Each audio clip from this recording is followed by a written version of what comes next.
everyone, and welcome to episode 102 of the Retrospectives podcast, Professor Layton and the Curious Village. My name is Patrick Arthur, and I'm joined, as always, by my co-host, James Turlings. James, this may be the first true puzzle game that we've done for this podcast so far, or do you think that those other point-and-click adventure games we've done count as well? Yeah, it's exciting, isn't it? We've been looking for a puzzle game to do for the last 4 years or something. I'm very excited to talk about this one because we finally get to, it's rare that we get to cover a new genre this far into the show, right? Yeah, and people may be, grabbing their pitchforks at us calling it a new genre. And it probably isn't strictly a new genre. Like, I do think that those point and click adventure games are puzzle games. I just think, broadly speaking, the gameplay in them is not very good. And I think that is a distinction that we should bring up. Because so we've done Blade Runner and Siberia. And I think for both of those games, the gameplay was far and away the weakest portion of the game. They delivered in spades in atmosphere and exploration and sense of place, but where they dramatically failed was the whole puzzle game aspect. Yeah, definitely. I mean, I think both of those games did a great job of, having a cool atmosphere and, setting, of course, for both of them. But the old, if I try this item on these 30 different things, one of them has to be right thing kind of gets a bit tedious a bit quickly. But I did quite like Siberia. I probably will play the next few games at some point. But this game, it's different, right? Because there's a density of self-contained puzzles here that it just isn't present in those games. Yeah, it's a far more modern take on the puzzle design genre, and you and I both love modern puzzle games. So I'm glad that we're finally getting into, with as the years pass, we can reach back to more modern titles essentially, and we basically waited. We were able to play Professor Layton by waiting 4 years. So I'm glad we've got an opportunity to dabble in these more modern puzzle games, and I guess talk about what I think works about them when compared to the older ones. So, for those who have never listened to us before, James and I make up the Retrospectives podcast, and what we do each and every 3 weeks is we play a classic game of the past with the intention of reviewing it from a modern perspective. We're not here to understand and appreciate these games in the context in which they are produced. Thus, our harsh critiques of those puzzle games that we just mentioned.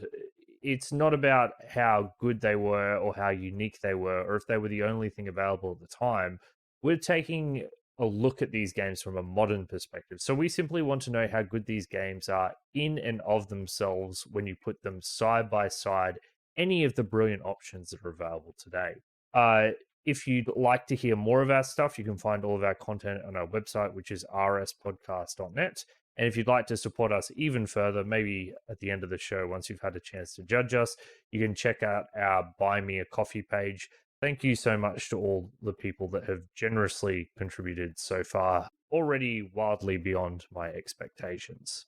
So before we get into the meat and potatoes of the discussion about Professor Layton and the Curious Village, it's worth noting and discussing how we actually played these games, because James and I actually played them a little differently. And although I think ultimately it's not a huge difference, it's definitely worth mentioning. Yeah, so this game is on a couple of different systems. Of course, the original DS release, and there's actually been an Android port in recent years. So Patrick played the DS release for this episode, and I played through the Android port, which has some updated sprite work and a couple of new cutscenes at the start and the end. Nothing major. I had a look at what they were, but they do kind of help to tie the start and the end together.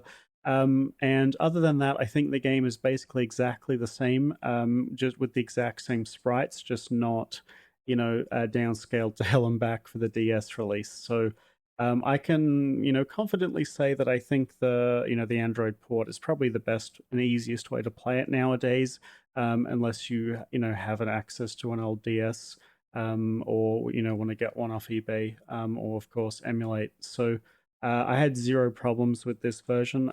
Fully endorsed that version. Well, the main difference, James, is that I didn't actually play on the original hardware. I emulated it. So I did want to ask, I guess, how this game functions as a handheld versus on PC. because with the Nintendo DS emulation, you're using your mouse as a stylus essentially. This isn't an action game. You're not really using the buttons except to advance text, but this is a game that does make liberal use of the stylus. I thought it worked completely fine on the PC. The only thing that was a little awkward was the need to draw letters and numbers when, because I'm using a keyboard, I could have just typed them 3,000 times easier. But aside from that, I think that emulating it doesn't have any major downsides. No, on the phone with the numbers, like you just enter, you click on the field and you type the number on the phone. Oh, so it lets you type. Yeah, I had to like draw a 6 or draw a 4. Really? Yeah, and it was fairly good at figuring it out. Like if you started drawing like the top part of a 4, it was able to identify that shape as a 4. But it was a little awkward at times and not as smooth as it could Yeah, be. So no. it sounds like, it is clearly better to be able to just type in the numbers. Yeah, I found the touch controls perfect, honestly. Doing this, you can circle, there's circling and moving blocks around with the touch screen, which is just, the bottom half of your phone. Yeah, and those more things where you're sliding the blocks around would feel better on a phone because you're able to kind of more easily use two touch points at once. Whereas with the mouse, you can only use one touch point. Yeah, So it does sound, given the option, it is better to use the phone version than emulate it. The Nintendo DS is one of those consoles where having a physical console or an Android phone, like a touch screen, is going to make a tangible difference. yes. So yeah, definitely go for the Android version if given the choice. So let's get into Professor Layton, the Curious Village. What I'm going to do is I'm going to give you all a setup for the game. This is basically no spoilers. It's just the first 15 minutes or so of the game. We'll talk about structure a little bit before diving more heavily into story spoilers and gameplay. So just to reset for a second, so Professor Layton, the Curious Village is a puzzle game. It was developed by a studio called Level 5 and was first released for the Nintendo DS in 2007. In the game, you play as Professor Layton and his assistant Luke. They kind of work as a team in this game. And they've been summoned to a small town by someone called Lady Dahlia, who is the widow of the Baron who ruled the town. This Baron was very fond of puzzles, obsessed with puzzles, and upon his death, he launched the grandest puzzle of them all. Whoever was to find the mysterious golden apple would become the sole owner of his fortune. Many tried and many failed, and all these years later, the golden apple was yet to be found. So while this golden apple thing isn't directly relevant to your summons, it certainly frames the context for a lot of what is going on in the town. So you arrive at this little village, and things almost immediately get weird. Everyone in the town speaks in strange ways and is obsessed with puzzles. There's a giant tower spiraling into the sky, and the moat gets closed off behind you, locking you in the town. And when I first started this game, I was like, this game is just straight up ripping off Pathologic, right, James? Really? that was your that was my thought? initial impression. It's like, wow, there's a big mysterious tower. Wow, I'm trapped in the town with no way out. Definitely Pathologic, one of the core inspirations of this game. Yeah, can't believe it ripped it off. So you get into the town and it's strange. The town is strange. Strange things keep happening that makes no sense. And there seems to be a weird villain lurking in the wings that you're getting little hints about. So it's up to you to do what you're told to move the story along, which is a lot of, at least to begin with, moving from place to place, being told to go to another place to investigate something, and then going back and forth between those places. You need to get through the village by solving lots of puzzles, with puzzles being the thing impeding your progress. And you're not using bullets or swinging a sword to get through this town. You're solving puzzles. So that's the basic setup. You're at the town, there's a mystery, lots of mysteries, and you have to kind of piece together those mysteries by the end of the game. Does that seem like a fair summation of the starting point of the game, James? Yeah, I think it does. In terms of structure, I think the game has a lot of separation between what's actually happening in the story and what you're doing in the puzzles, because this game, it's got a very high density of puzzles, and like I'd say the ratio of gameplay to story is quite heavily in the favor of gameplay. You'll basically, what will happen is you'll move between screens, and then using the touch screen, you'll tap on the environment to get little descriptions of, from the main characters about what they're seeing. And like 80% of the time, when you tap on something, it triggers a puzzle. So you'll tap on something, a villager will say, "Hey, I've got this puzzle, solve it," and you'll launch into a puzzle for the next 5 minutes or so. And upon which has nothing to do, it's very self-contained. It's not to do with the environment of the town you're in. It's like they handed you a book with puzzles and selected one from them. And upon completing said puzzle, you'll go back to the exploration screen, you'll click on another character and immediately go into another puzzle. I'd say puzzle solving is the vast majority of the gameplay in this one, and there's actually surprisingly less story than I was expecting, because I've played one of these games before. I believe it was Miracle Mask, and in that game I think the story to puzzle ratio leaned a lot more in favor of story, whereas here it's very, very narrowly focused on puzzle solving. Yeah, and to give you some more context for how this actually happens, like you'll move to a screen. So you'll move to the screen with a church. There'll be a person standing in front of the church, and that person might be a laundry person. You'll click on them and they'll say, "Man, I sure would like to move, but I'm having trouble figuring out how best to organize my delivery of laundry to these 5 different people." Then the puzzle will come up, and it'll be a puzzle about doing laundry in a particular order so everyone's happy. Sometimes that's the case. Sometimes it's like, I want to do my job, but man, I just can't do this puzzle about something completely unrelated.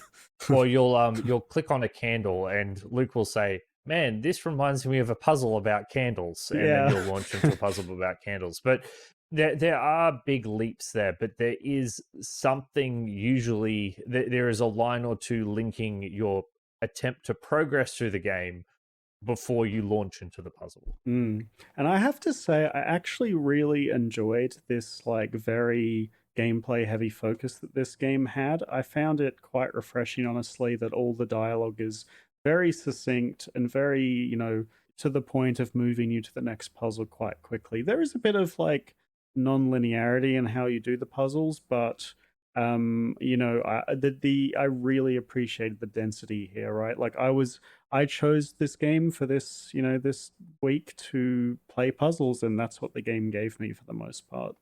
Can I ask you, James, because as I was playing through this game, I was pondering this. For me, I would have preferred if this was just a menu with 130 puzzles and there was no broader story linking things together at all. Do you think, is that too extreme, or do you think I'm on the money? I think that's probably too extreme. I think it's less I think it's less that I appreciate the story, and it's more that I appreciate there being a bit of downtime between the puzzles.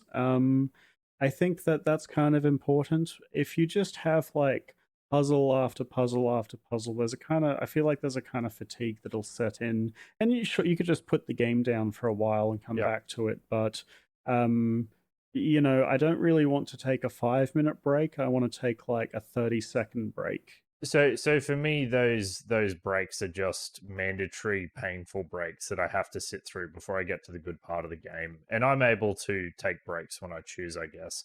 So while I agree with you that the density of the puzzles is a good thing, and I do, I want it so dense that the story gets removed altogether, because we'll get into it later, but I wasn't super fond of the story. I think the contextualization is really good. So the way each puzzle is presented is really enjoyable, but I would have preferred literally a menu and I just click from puzzle 1 to puzzle 2 to puzzle 3. Or, there are different ways to do menus, but I would have preferred just a menu layout.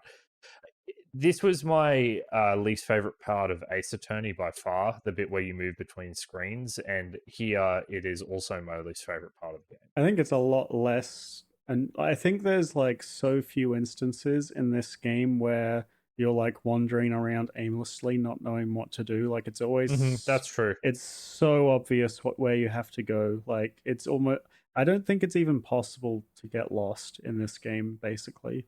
Yeah, Um, I agree. I agree it's not the same, but yes, even still, I don't really think it adds much of value to the game, at least for me. But that's my extreme take, and we'll I strongly disagree. I think with that, I think I enjoyed the game more because of the inclusion of everything. I think the narrative, I think, was a bit ho hum and not very great. But I think there's a lot of charm in the town with the characters and what they say and what they look like. That gives it a bit of an endearing quality that I really appreciated. Then that kind of, mm. I think the visual design of this game is very, it's like one person doing doodles in a notebook, right? It's that, It's like, caricatures, right? Like yeah. it's like he's created caricatures for a day in a park, and then he's put them in the game. So it's a lot of exaggerated features. Yes, yeah, and I think that carries through to, is a very simple art style that carries through to the puzzles as well that have a lot of visual elements in them. And I Mhm. found it kind of charming. I liked it, and I thought the whole package together really came together for me. Yeah. Do you want to just get straight into story, James? Because maybe I can better explain Yeah, of why course. why I felt this way. So, what I'm gonna say is, you happy for us to launch straight into spoilers? Because I feel like I need to talk about this story in a holistic way. Could you skirt around it at all? I guess I don't. It's I'll do probably. my best. I'll do my best. Okay, so I guess to start with, at least, so in the early game, I found that the story was very meandering. Hmm. You get to the town, and then I think I can spoil this. Someone's cat leaps out of someone's arms, and you have to follow the cat to get the cat back. Yep. And I mean, I understand that we've just arrived in the town, but I was like, what are we doing? This is so uninteresting, following a cat around to retrieve the cat. I know this is the intro quest, but you just don't have this. Just get right to the good stuff. This is a mystery game. There's no need to have the following the cat as part of your game.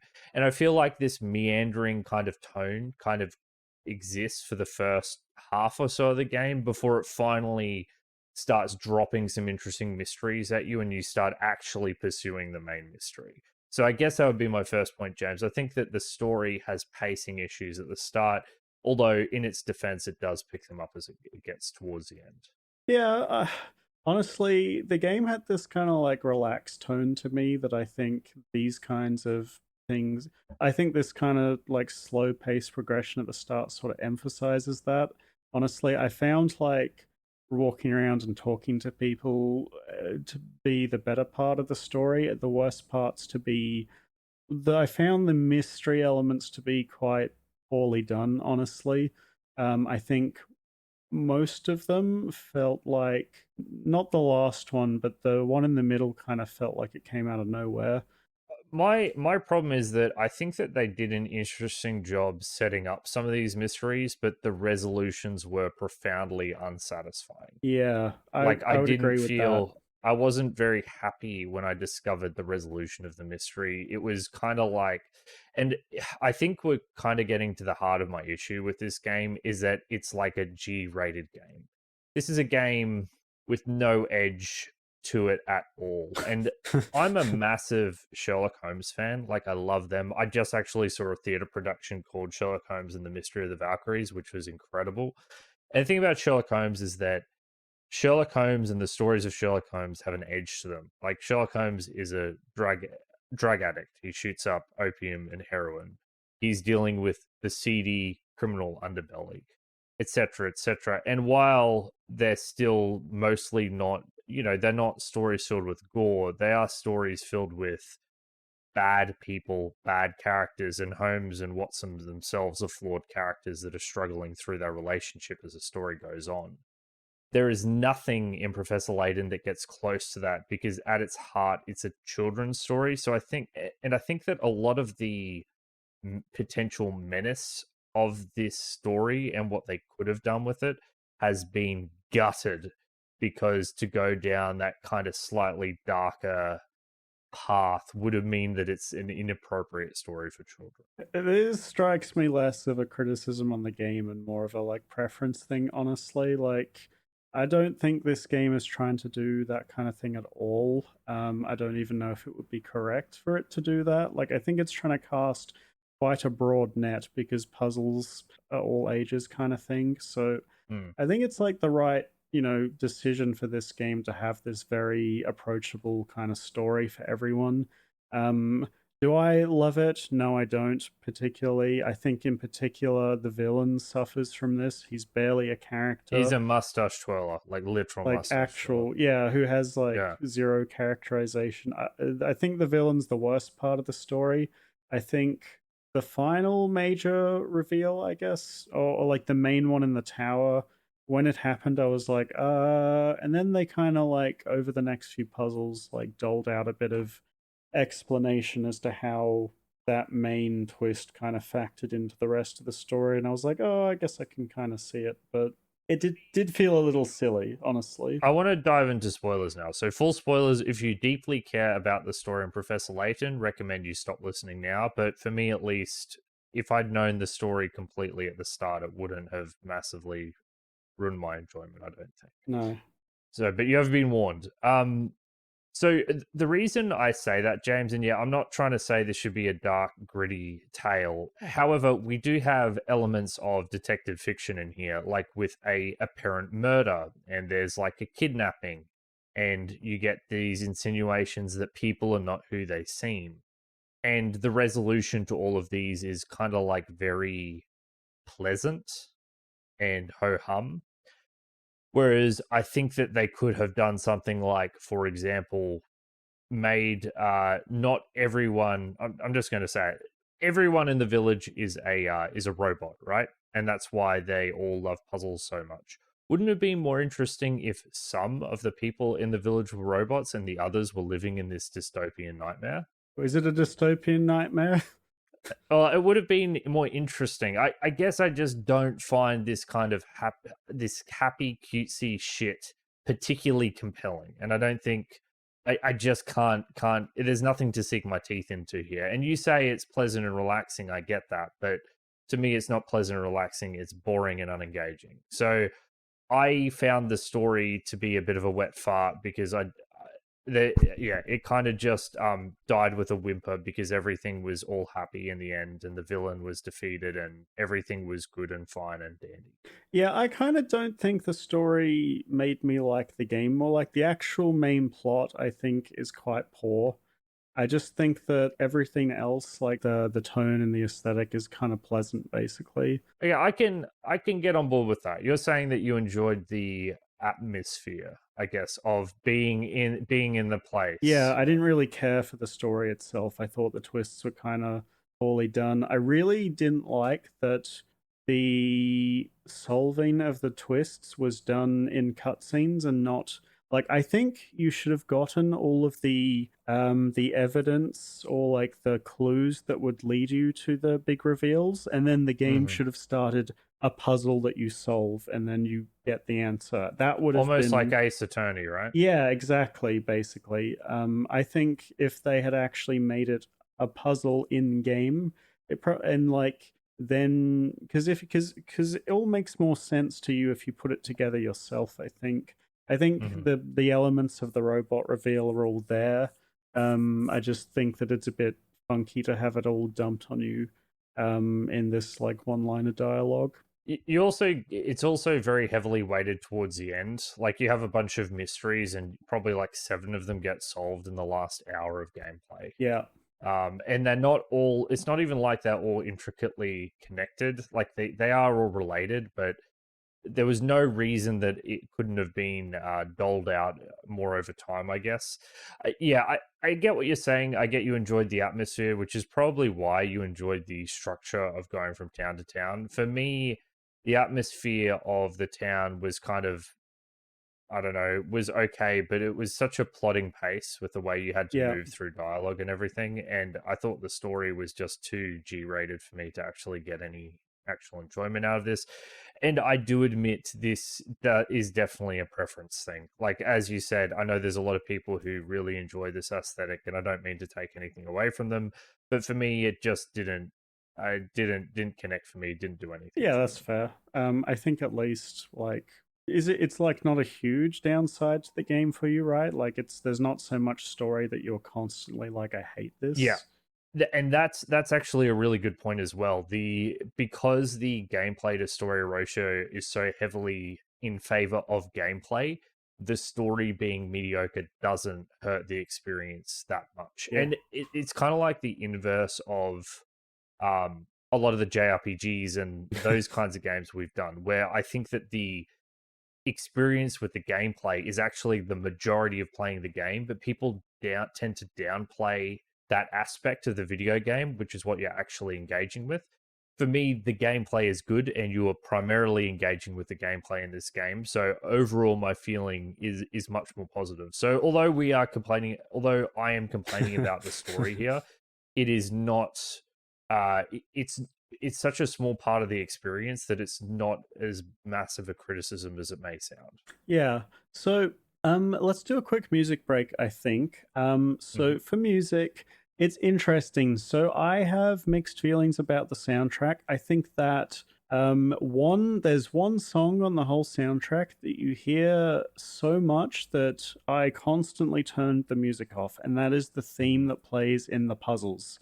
The theme that plays in the puzzles is 1 minute and 30 seconds long, which isn't that bad actually compared to some games we've played. Ape Escape comes to mind. The problem is that within this 1 minute and 30, there is a lot of repetition of this, like, 6 note high pitched bit of music. It just stuck in my ear and was driving me nuts. I basically would always turn the sound off after like the second puzzle while playing this. It was very frustrating, and I've seen this complaint around online after looking this up, which is annoying because I actually think that the rest of the music in the town is quite nice. There's a lot of accordion in the mix. It's very relaxing and kind of, it fits this like European aesthetic that the game's going for. So it's a bit frustrating to have, had the music off for most of the game, because when it was good, it was quite good, I thought. Was there a separate music toggle on the Android version? I don't know, because I was actually just using my phone's volume. I didn't Yeah, actually look that up. Is because I was gonna say I mostly did the same, and it was kind of disappointing because there there's is some great sound effects when you actually solve a puzzle where it goes like the ticking of a clock, and it lets you know if you get it right or wrong, which I quite liked. But yeah, I just agree with your criticism of the music. It's just on an endless repetitive loop, and some of these puzzles I was stuck on for a very very long long time. time. Yeah. Yeah, the sliding puzzles. Yes. Yeah. Yeah, so definitely hearing it nonstop was very painful. So I think the only thing that's fair to do is to expose our listeners to that same track. I agree. So please enjoy the puzzle music. I won't force you to listen to it like 4 times in a row. Like but that would be the most accurate, way to experience it. But it's because it's a bit weird, because I don't think the song itself is gonna like, it's not that bad when you listen to it. But if you listen to it for like half an hour straight, it drives you nuts. So this is the puzzle theme.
Right, that was the puzzle theme. You probably found that fairly pleasant compared to, how you'd feel about it a few hours in, but I assure you it is a bit of an earworm after a while. So let's get to talking about said puzzles because they are the heart and soul of this game. And I actually thought they were really good. There's like 120, 130 puzzles in the game, and I can probably name, three or less that I didn't like.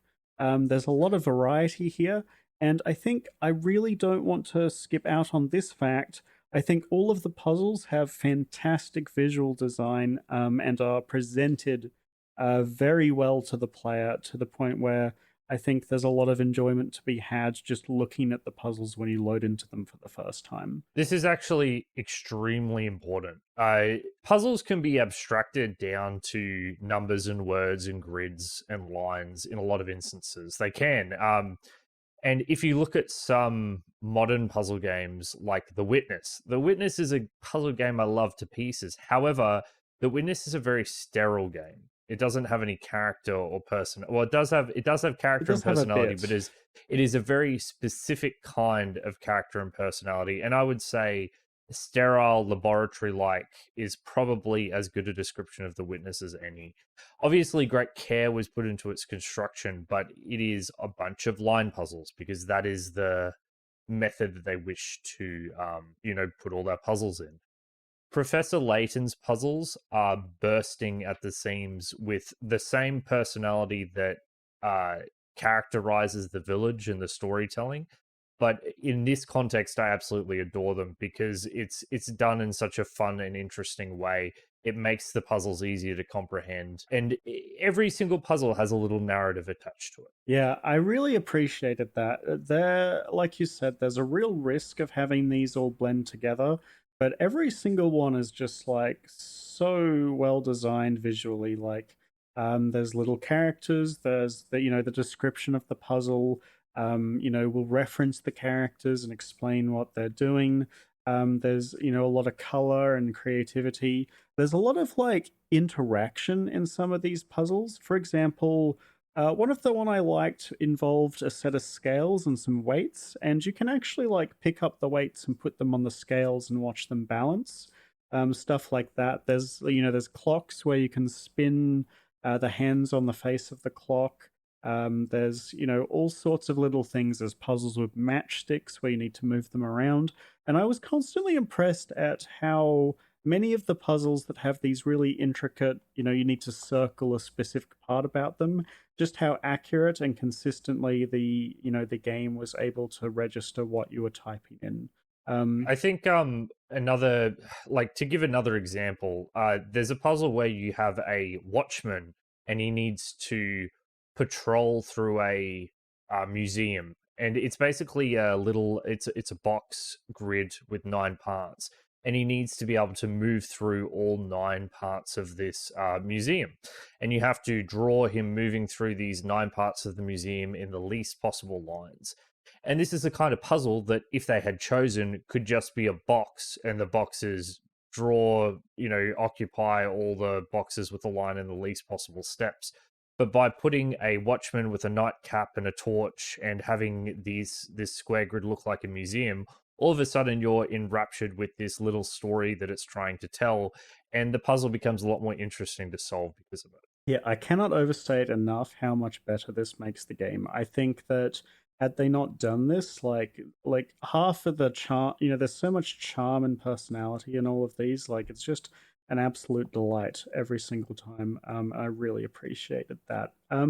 So there's a lot of different puzzle types too. I found. I think we can break them down into probably like 4 to 7 categories kind of thing. Yeah, So we can't be comprehensive because there are some kind of very very unique unique ones in ones. here, but there are a few that have, I guess, overlapping thematic structure. Yeah, So what we thought we'd do is we just go into a few of them to give you an idea of what kinds of puzzles that you have. yeah. So there are ones that I guess I would classify as riddles, that have almost trick answers to them that try to they really test your reading comprehension and like lateral thinking, your ability to think outside the box. Some of these sometimes feel a bit bullshit. But for the most part, I was like, oh yeah, that makes sense after getting to the end of them. Yeah, so we're going to spoil a few puzzles from the game, but like we said, there are 130, so I don't think we're ruining the game by doing this. So here's an example of one of the lateral thinking puzzles: too many mice. Mice are famous for their ability to multiply at breakneck speeds. The type of mouse we have here gives birth once a month, birthing 12 babies each time. Baby mice mature and can give birth 2 months after they are born. So that's your setup information. You pick up one of these darling baby mice at the pet shop and brought it home the day after it was born. In 10 months from now, so remembering that baby mice mature and can give birth 2 months after they were born, how many mice will you have?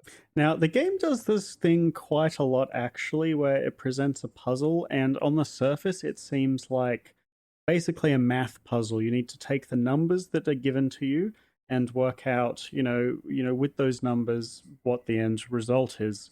The thing with this one, however, is that the main character of this puzzle only brought home a single mice, which could not, give birth without a partner. So the answer is actually just one because you don't get any more. So the game does this quite a lot, actually, but it doesn't always do this critically. There are actual number puzzles, so you kind of have to be on your toes to work out whether it's trying to trick you or whether you legitimately have to do the math. And it does these lateral thinking puzzles not just with numbers, it does it with a lot of the line puzzles as well. It does it probably, I don't know, 1/3 to half of the puzzles will have a little wrinkle in them that if you're not paying close attention to reading the question, you're going to get tripped up. And I actually really like this. I liked that these puzzles and riddles were interspersed with more, I guess, traditional logic puzzles. I found most of them to be pretty funny, actually. There was one, Mm. the one with the candles. I kept trying to do it the proper way, and then was like, oh my god. Once I worked out the answer, there was a couple of these, but they're quite funny. And actually, like when I read reviews of this game, they always talk about these ones, with some part fondness, some part hatred. I'm very fond of them. I Me think the too. game wouldn't be the same without them, and I think that encouraging you to read the question carefully and think laterally is a really good thing with puzzle games in Mm. general. Like that's in puzzle games when you make that sweet insight that pushes you over the edge. That's always what feels the best, and I think that this in this kind of structure of the game this is the equivalent of that. So yeah, big fan of that style of puzzle, and I think they're essential to the identity of this game. Yep. So there are then some more like mechanical kinds of puzzles. Like there's some block pushing ones where you have to you have to jiggle some blocks around with the touch screen to get a ball from one side to the other. There's stuff like there's multiple choice answer ones. I think probably my favorite class of puzzle is this one that came out quite regularly. There's not a lot of repeated puzzles in this game. There's a couple where you see the same thing, but a bit harder, maybe a couple of times. But for the most part, most of them are quite unique.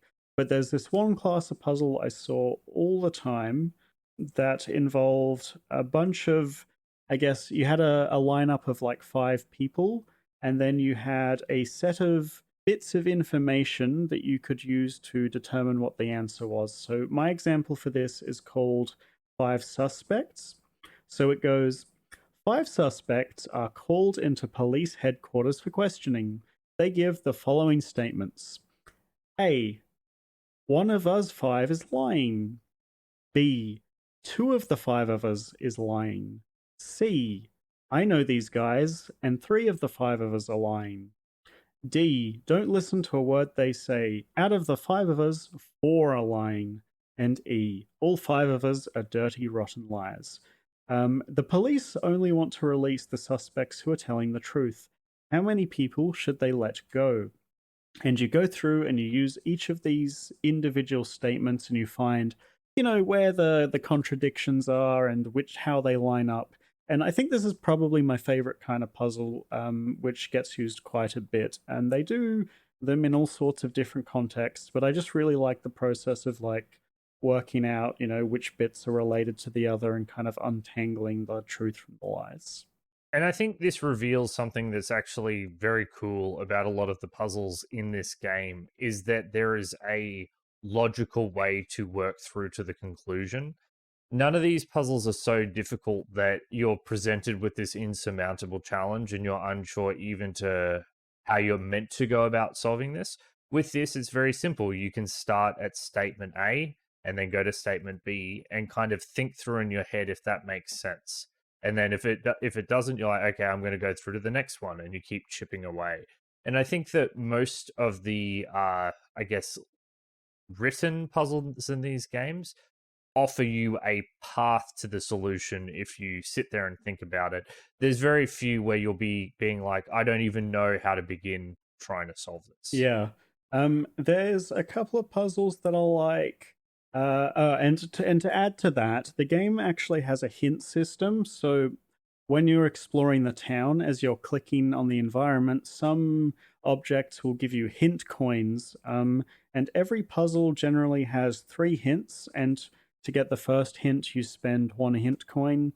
The second hint, second coin, and the third coin, and they get a bit more obvious. Although hint 3 base doesn't give you the answer outright, but you It often generally does. yeah, you generally will if you get that stuck. But the game kind of understands that puzzles, if you get stuck on them, they can be immensely frustrating. So it does give you a way to kind of kick you into the right direction if you get really stuck, which I appreciated.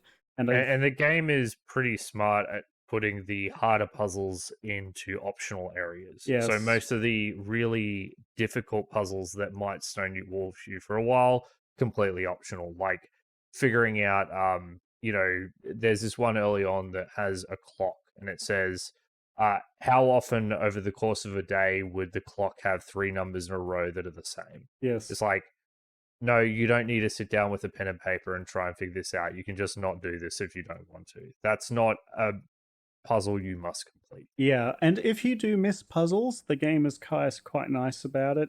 There is this house you can go to that stores all of the puzzles you missed, because of course time progresses in this game, and every day, people will have different puzzles. So the ones you miss, you can always go back and do at this one, riddle house, which is quite nice. Yeah, I'm grateful for I went back there every time. Yeah. Because the puzzles are fun. So you don't, it's not like you're trying to rush through this game. You're trying to go from puzzle to hit every single one. Yeah. At least that's how I played. Yeah, me too. I found it very enjoyable to go through them. So there are puzzles like there's a bunch of streets and there's 3 houses, and it's like these 3 occupants hate each other. How do they get to work every day and not cross each other's paths? And you have to like draw the different routes and then press submit to see if it's correct or not. And I kind of like when you hit submit in this game, it shows this like animation of the characters like thinking, and there's like this bit of tension there, like where you're like, oh, did I get it right, did I get it wrong? Yes. Tick tock tick. Yeah, and you're like, no. And you're like and then you're like, oh, was it a trick puzzle all along? Did I waste my time? Yeah. So sometimes I was just being stupid. It wasn't even a trick puzzle. Yeah. The other type of puzzle I want to talk about, which is a big part of the game, I guess you'd call them visual or shape puzzles.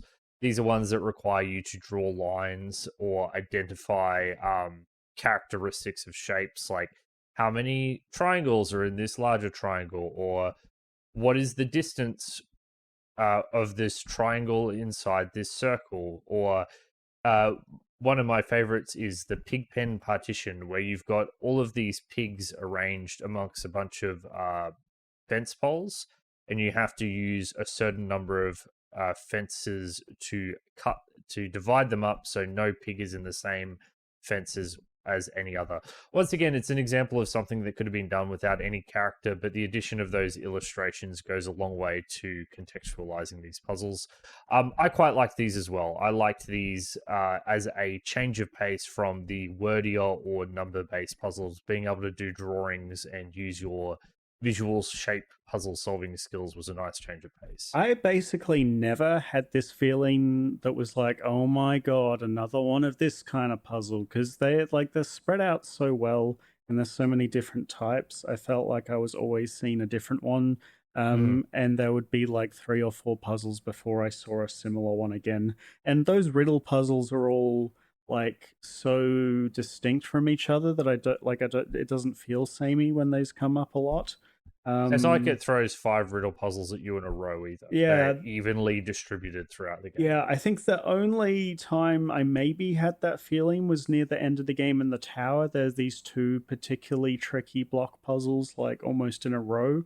And we're talking about this sliding puzzles here, right? Yes. I feel the sliding puzzles are almost in a category of their own. The one that I ended up giving up on was an optional one with a worm in the apple. I don't know if you found that one. No, I didn't find that one.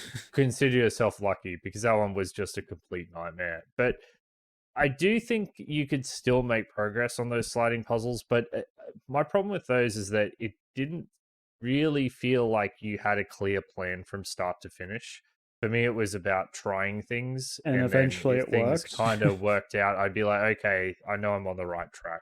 But there'd be so much just endless, endless sliding and sliding and sliding. And those are the ones that I was stuck on for the longest by far. Yeah, me too. I mean, I liked them enough. Like, it felt good to get through them. I think the ones I liked being stuck on for a long time, there was this one near the end where there was this wooden board with a bunch of nails in it, arranged in a grid, and it said if you wrap string around these, you should be able to make 7 different squares without reusing any of the nails more than once. And I spent ages on that last one trying to find all 7. But I was engaged with it the whole time. I wasn't like getting mad or frustrated. It was just like, just a matter of trying things and seeing how So, it went. so that one specifically actually pissed me off big time Did it? because, yeah, so you can set up the pegs so you have squares inside squares, Yeah. like that you create patterns of diamonds and squares just with the things overlaying one another. And the thing that's frustrating about that is you can come to a solution that has, I guess, is not Oh, the intended solution, but still has squares and diamonds. And the phrasing of the question just says make 7 squares. And I guarantee that there have been other questions throughout the game that would have been like, yes, this is a lateral thinking puzzle. You have created a square because there is a square on the grid and you can see the square. But for this one, it wouldn't accept that as a valid answer. I don't think it happens that often though. No, it's rare, but it was specifically that one where I didn't even know what it was trying to get at because I was like, yeah, I figured it out. I made the squares. You can see the squares on the screen. I've done it. And I think I was just so angry about the fact that it wasn't accepting it as a solution that I, stonewalled my brain and then used a couple of hints. But yeah, I think that one in specifically I found annoying. Okay. Honestly, the only puzzle in the whole game that I absolutely hated and didn't think was good was this one where it's like there's this long length of rope and there's all these coins like scattered about it. And if you pull the rope taut, it'll push the coins to either side. And it doesn't even feel like a puzzle. It's just like it's just like an exercise in like you actually just have to go through and like, figure out which side is which. Like it seemed more tedious, busy work than actually solving a puzzle. If you literally just follow the rope on one side, you can figure it out. Yeah. That's literally all you need to do. Just follow the rope on one side and count all the coins that are on that Yeah, side. that's not a puzzle, and there's like 20 coins. Yeah, it takes like and it's a big squiggly so rope, long, and yeah. it's a pain in the butt. Yeah, there are a few of those maze-like puzzles, but I agree that wasn't a very good one. Yeah. But luckily, the good thing about this game is that having a bad puzzle doesn't really hurt the experience because you can just cheat with hints whenever you feel like it. And you get so many hint coins that, at least for me, I was swimming in hint coins even after using a few. And listen, I definitely used a few over the course of the game. When I was getting frustrated or I wasn't sure what I was getting at, I was definitely using hints. A lot of the time I could do it without hints, but they're there for a reason. I wanted to progress through the game, so when I was completely lost, I used them, and I think that the system they have in there is good. The first hint doesn't tell you the answer, but it pokes you in the right direction. And I think hints 2 and 3 pretty much do give you the answer in a lot of instances, just because these puzzles aren't crazy complicated. So once you've been pointed in the right direction, there's really not much more to the puzzle. Mm. I'd agree with that, yeah. But like on the whole, I'm really happy with this game's puzzles. I found it very easy just to sink a few hours in one go, just like puzzle after puzzle after puzzle. I the fact that it's very tactile, like just sitting on my phone, pushing blocks around or whatever, or moving coins, trying to figure out how to rearrange these matchsticks to make a certain shape. They're very, they're so different and varied, and the solutions are generally quite, logical. It's just fun, right? Like I really thought that they had a good puzzle design going in this game. James, I have a confession to make. I binged through this entire game in 3 days. Yeah. Like I was having so much fun playing through it that I just kept playing it and playing it and playing it. And then I downloaded the sequel and I'm about halfway through the sequel. Like the puzzles in this game are fantastic. Like they're nice and simple and well presented. You feel enormously satisfied upon solving it and you immediately want to go to the next one.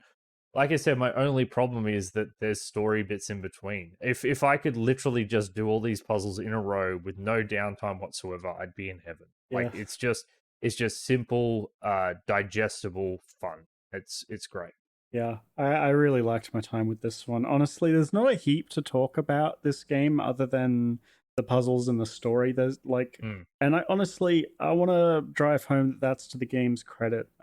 It's a very focused experience. There's little, things to collect around the village. There's these three sort of puzzles in your briefcase or in the main menu: the gizmos, the painting, and the inn. And you kind of get little, you know you get bits of the painting as you play the game, and you get bits of the contraption as you play the game. And that'll Um, eventually unlock more puzzles, which yeah, is, not a good bad thing. thing because the puzzles are fun. So Yeah, so like I liked most of the music in this game, other than the one you hear the most. I liked the visuals. The story, it could be a lot better than it is, but I like the cast, and I love the puzzles. So I think we're getting to final impressions here. This was a pretty we are fun indeed. game. Yeah, well, I guess we'll just launch straight into it. I heartily recommend Professor Layton, which may be an odd thing to say after I came out bashing the story so strongly, but the truth is the story is such a minimal part of the game, and I think that it makes an interesting contrast to something like Ace Attorney. So I played through the new Ace Attorney game not too long ago, and oh my god, it is belabored to the point of it being ridiculous. Like it takes so long to get to the fun parts of the game, and everything is so overstated and overblown. The game takes hours and hours to play through. This is like the polar opposite. Even when you're in the story bits, they tend to be short and to the point. Characters only say one or two sentences, and the game is stuffed to the gills with puzzles. So often you are literally doing 3 or 4 puzzles in a row with only one or two lines of dialogue in between, and the puzzles are bloody great. So because of that, even though I'm not a fan of the story and I'm not particularly endeared to the atmosphere, on the basis of its and the strength and variety and contextualization of its story alone, this game is an easy recommend to anyone who enjoys puzzle games. You'll have a blast going through it, and you might even end up binging it like I did. I agree entirely with Patrick here. This game is really great. I loved it from beginning to end. The density and quality of the puzzles cannot be, overstated. They are all fantastic, except maybe, 3 out of 130. They have a lot of charm and character, and I just loved playing through this game, right? Every single puzzle has a lot of work put into it. They are visually distinct. They are like they feel distinct to control. This game really understands what it wants to be, and there is barely any baggage holding it back. And it just gets to be playing through a whole lot of puzzles in one go with a little bit of nice atmosphere and music on the side. So to me, this was an absolute blast, and I really look forward to playing through the rest of the series. This one has definitely sold me on finishing the whole thing, I think, at some point. So uh, you know, big recommend for this one. I think the Android port is very easily accessible, and if you have any interest in puzzle games, this is a great one to try. The sequel also, because I've started, I can tell you the sequel does some cool things already, like minor quality of life improvements, which is really all the game needs. In addition to its good puzzles, it's got voice acting now for the regular lines of dialogue for all the characters, For which is good. everything, really. Yeah, for everything. Yeah, so that was a big step up actually, and made me a bit more engaged with the story. And you can basically press a button that says memo that lets you freely draw over the Oh, puzzle, you didn't. which is Oh, I have that on the Android version. uh Yeah, you can. okay. It really helps with some of the more visual ones. You bring up like an overlay that you can doodle on. Yeah, well, Yeah, yeah, that wasn't in the original, at least not as far as I know, unless I'm a klutz and missed it. But I don't think so because it was a very obvious change in the second game. So that seemed like a big game changer. It's good that you already had access to it, though. I can see you appreciated it. yeah, absolutely. Yeah. And I think that the those extra puzzles, the ones that sit in your inventory, are much more Engaging. interesting, Okay. yeah, engaging in this one than they are in the original. The puzzle quality is as good as ever, though, if not better. I think the puzzles so far are even better. Really? It's Okay. it's very good, yeah. So, Mm. I'm sure the series, at the end of the day, as long as each entry in the series just throws 100 odd cool puzzles at me, I'm going to be pretty happy with it. Yeah, I think you will. Okay, so I think that about wraps it up. Thank you so much for listening to our episode on Professor Layton and the Curious Village. We are the Retrospectives podcast. You can find all of our content on our website, which is rspodcast.net. It's got links to all 102 of our episodes, a bunch of articles that James and I have written, and all of our social media stuff, the most important of which is our Discord server. Our Discord server is where we do all of our interaction with our listeners and we take game suggestions. So if you have any critiques or any games that you'd like to see us play, we would love for you to drop by and drop us a suggestion. Finally, we also do have a Buy Me a Coffee page. We'll put a link to that in the show notes if you'd like to support the show monetarily. Mhm. So, James, you picked Professor Layton and the Curious Village, so now the dial has swung back to Yeah, me. you've got a lot to live up to, Patrick. I know we're gonna be doing something a little bit more my wheelhouse. We're going to be tackling the much beloved cult classic by Arcane Studios, Arx Fatalis. This is a game that studio made before Dark Messiah of Might and Magic. It's a first-person RPG where you're in a dungeon, a big, elaborate dungeon. And I've been fascinated by this one for a very long time, mostly because of the magic system. I think I don't know if you remember, but when we did Eternal Darkness, we both really liked the rune system, the way Yes. you created magic spells. I don't know the fine details, but I know that finding runes and incanting them in specific orders is how you cast spells in this game. Mm. And apart from that, it seems to promise a unique dark fantasy slash immersive sim experience, which is, right up my wheelhouse. So I'm very excited to see if the, I guess, more unpolished raw version of what Arcane Studios did in Arx Fatalis and see how it matches up with Dark Messiah of Might and Magic. Yeah, and we really liked that game, I think. Well, I did. I felt, Dark Messiah, yeah, it yeah, was is great. bit repetitive, but I mean, it was just a very fun game. Yeah. Like, just very solid fun game. Yeah. Well, If janky as hell. well, I'm interested in that way. I historically haven't loved immersive sim style games in the past. I don't know if I can put my finger on exactly what it is that doesn't click with me, but if it's anything like Dark Messiah, I probably will enjoy it. So looking forward to this one. Yeah, we're building backwards to System Shock 2, James. So Unfortunately, it'll happen. it'll come. Maybe if I can get you on board for this one, you'll be more on board for System Shock 2. I guess we'll find out. Well, until then, see you in 3 weeks for Arx Fatalis. See you then, guys. Bye.